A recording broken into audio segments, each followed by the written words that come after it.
Welcome to the Deep Dive, where we dig into the financial world's key moments. Today, we're tackling Macy's Inc. and their second quarter fiscal 2025 results. Yeah, this was a call that definitely turned some heads. A lot of market excitement. For sure. So we've combed through the earnings call, looked at the analyst takes, the market reaction, the whole picture. And our goal today is simple. Unpack what Macy's reported, but more importantly, figure out why it matters and what it might signal for you. Right. After a lot of restructuring talk, some pretty bold strategic moves. They delivered a quarter that, frankly, got investors pretty buzzed. So let's break down what happened and maybe what's next. Okay, let's jump straight into the headline numbers. Yeah. Because they really do tell a story here. They certainly do. Macy's Inc., well, they pretty much crushed expectations for Q2. Adjusted diluted EPS, 41 cents. 41 cents. Wow. What was the street thinking? Consensus was way down at 19 cents. 19 cents. Okay, so yeah, they blew past that. That's significant. And it wasn't just earnings. Net sales also beat, coming in at $4.81 billion.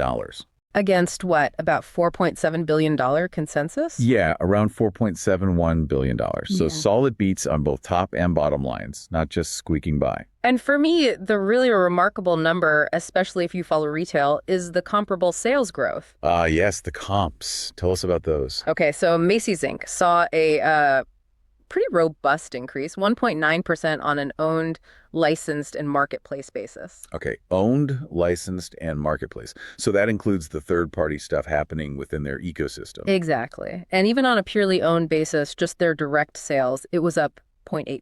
0.8%. Yeah. Now, why is that so important? Well, that 1.9% overall, it marks their strongest comparable sales growth in 12 quarters. 12 quarters. That's 3 years, right? 3 years. It's their first positive comparable sales print in that long. That's not just a good quarter. It suggests maybe a real turnaround is taking hold. And the good news kept coming, didn't it? We saw a solid performance from the luxury side, too. Oh, yeah. Bloomingdale's and Bluemercury just keep delivering, continue their growth streaks. Inventory looked good, too. Lean, healthy. Actually down slightly year over year, about 0.8%. Which is key. Helps margins, avoids those profit-killing markdowns. And get this, net credit card revenue surged by 22%. 22%. Okay, that's a big one. Right. To me, that screams better operational focus and, really engaging their customers effectively. Absolutely. A jump like that often points to a healthier, more loyal customer base. Plus, it's a high-margin revenue stream for them. And this efficiency flowed through, right? Right. Adjusted EBITDA hit $393 million.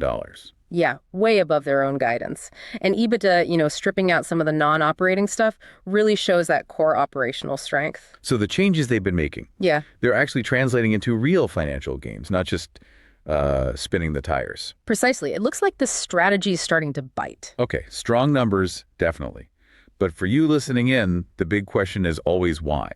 What's the engine driving this? Exactly. Let's peel back those layers. It really comes down to this bold new chapter strategy they've been talking about. That's the framework. It's got a few key parts.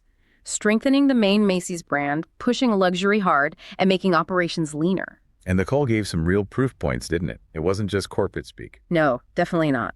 Let's break down those pillars. First, the core Macy's brand. The reimagine 125 stores. Right, those 125 modernized locations? Right. How did they do? They really stood out. Comp sales in those stores were up 1.4%. Okay, better than the overall owned comp. Significantly better.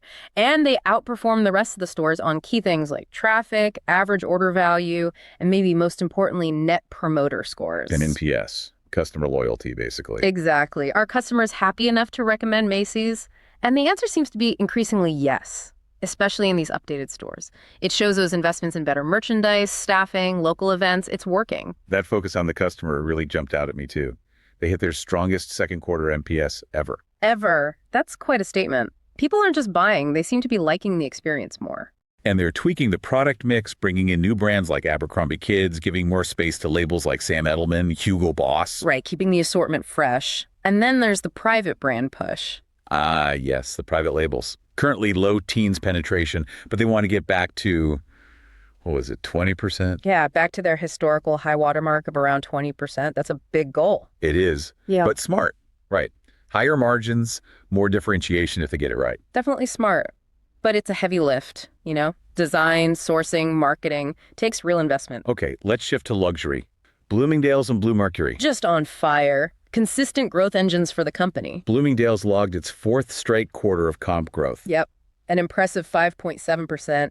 Highest ever second quarter sales and NPS for Bloomies. Plus, they're gaining market share. What's driving that?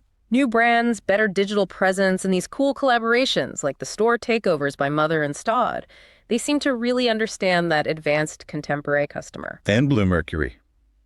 Still going strong. 18th consecutive quarter of comp gains. 18. Wow. Up 1.2% this time. Driven by things like dermatological skincare, new launches like Victoria Beckham Beauty.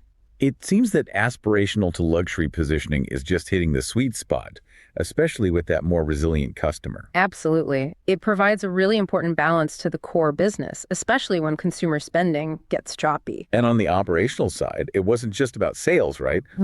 They managed costs too. Very effectively. Disciplined expense control. They cut SG&A selling, general and admin costs by $29 million year over year. How'd they manage that? They call it an always-on approach to profit improvement. Things like automation, streamlining processes.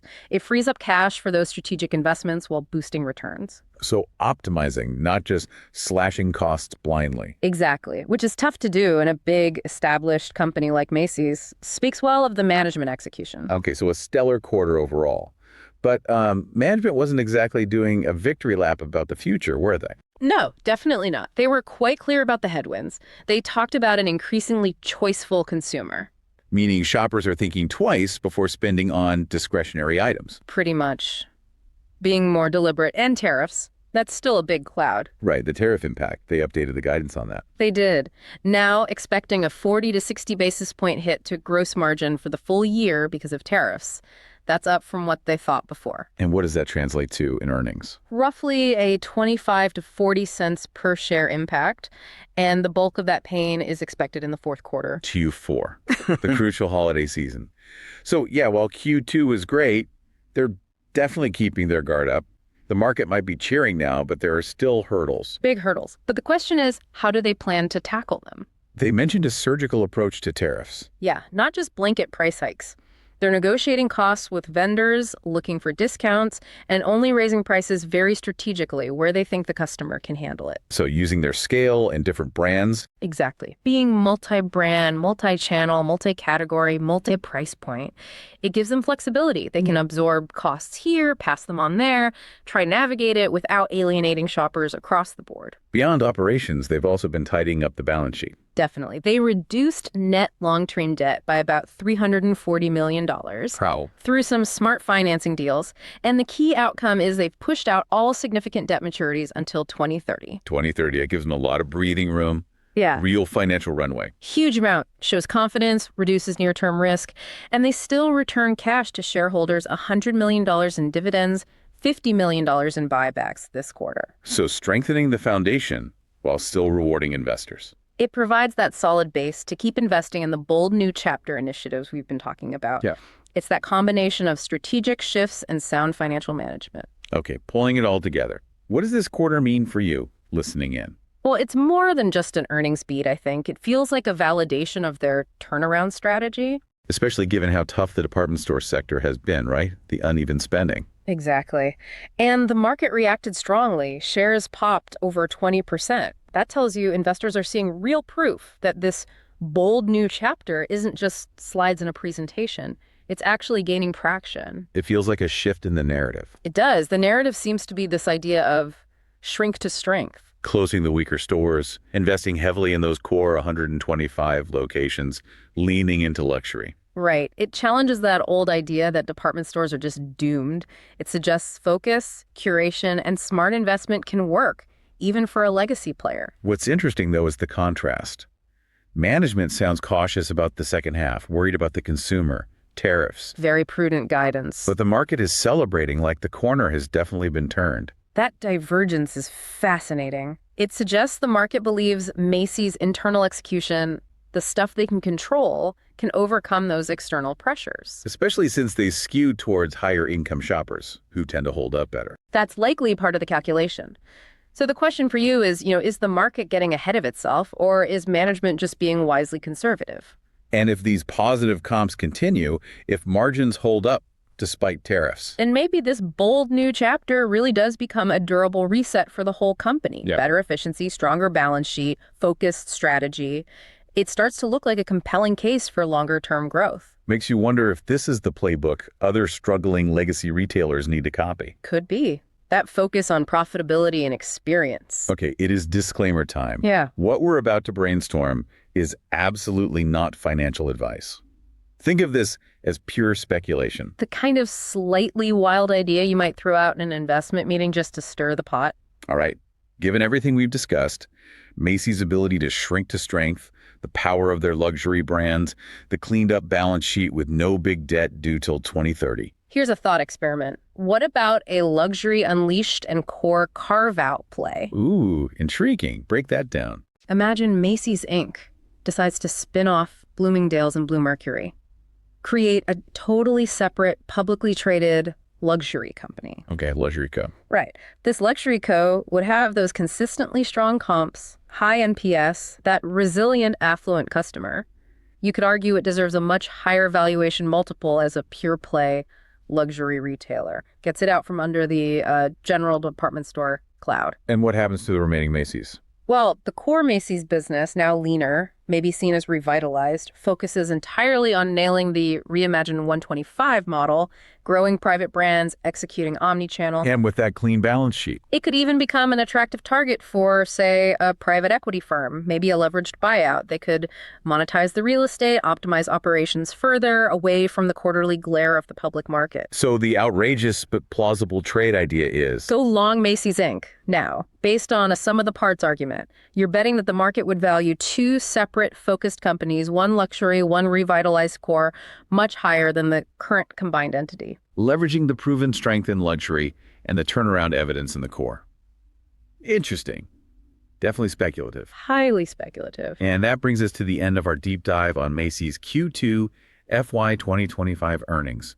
Quite a quarter. Yeah, really showed their strategy execution is delivering tangible results, real momentum in that bold new chapter. It's a compelling story of a company navigating some serious challenges and really playing to its strengths. Hopefully, understanding these details helps you cut through the market noise and see what's really driving things for Macy's. And remember, none of this was financial advice, just our analysis to help you stay informed and maybe spark some thinking. So, building on that luxury unleashed idea, Yeah. what do you think is the biggest barrier to unlocking that kind of value at Macy's right now? Is it just market perception? Is it the operational complexity of splitting things up? Something else? We'd love to hear your thoughts. Thanks for tuning into the deep dive. We look forward to our next exploration.